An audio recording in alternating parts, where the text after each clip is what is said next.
Busy এলান করলেন, কে আসো, আমার কাছে কিছু পাওনা পাও, যদি পেয়ে থাকো, আমি যদি কোনো ঋণ করে থাকি, কোনো অন্যায় অপরাধ করে থাকি, তোমরা আমার কাছে বলবে, আমি রাসূলুল্লাহ দুনিয়ার জমিনে ক্ষমা চেয়ে নিব।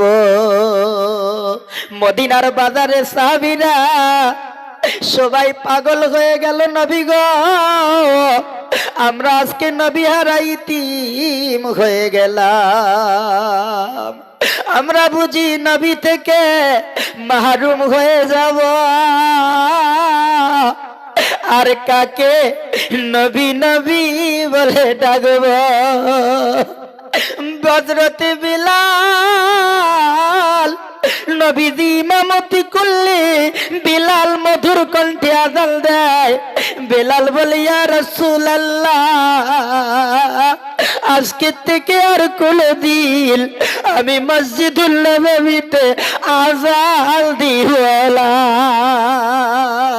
সেই যে বিলাল চলে গেছে, নবীর পরে একদিন হযরত বিলাল এসে আযান দেওয়া শুরু করেছে। যেই নবীর নাম বলেছে, আশহাদু আন্না মুহাম্মাদার রাসূলুল্লাহ, সাথে সাথে হযরতে বিলাল মিনারা থেকে জ্ঞানহারা হয়ে পড়ে মারা যায়। আব্বারে, ও আমার বন্ধু, দেখেন কি ভালোবাসা তাদের ছিল। তো আব্বা, সাহাবীরা সবাই অস্থির হয়ে গেল। ছোট্ট ছোট্ট বাচ্চারা মায়ের বুকের দুধ খায় না, কাঁদতেছে, আজকে নবী হারা হয়ে যাব, নবী হারা হয়ে যাব রে। মক্কা মদিনায় সুলা জ্বলে না, এমন সময় মদিনার বাজারে কে যেন এলান করলো রে, নবী দুনিয়া থেকে চলে যাবে।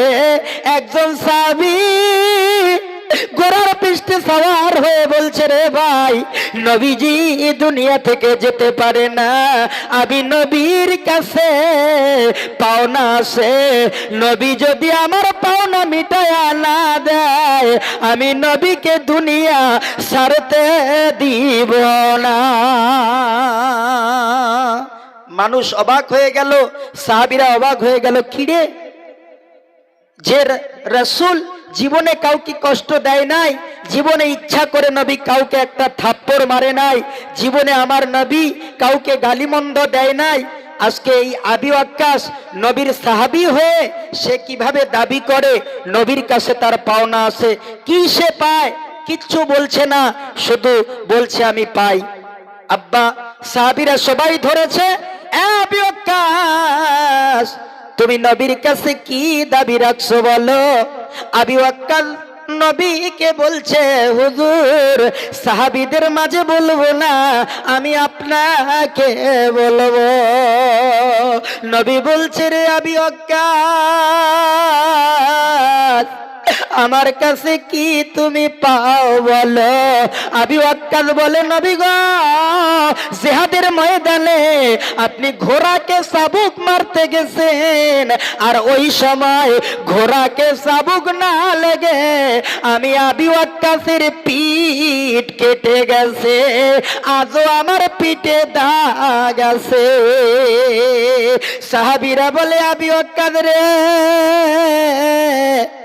দয়ার নবীর সঙ্গে এমন বেয়াদবি করা যায় না রে, দয়ার নবীর সঙ্গে এমন খারাপ আচরণ করা যায় না রে আবি ওয়াক্কাস,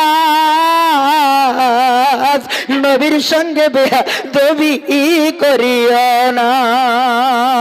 দুরূদ শরীফ পড়েন, আল্লাহুম্মা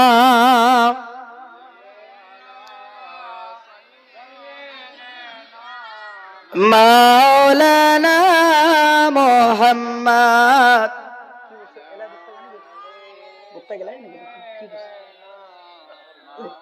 ওয়ালা আলে সাইয়্যিদানা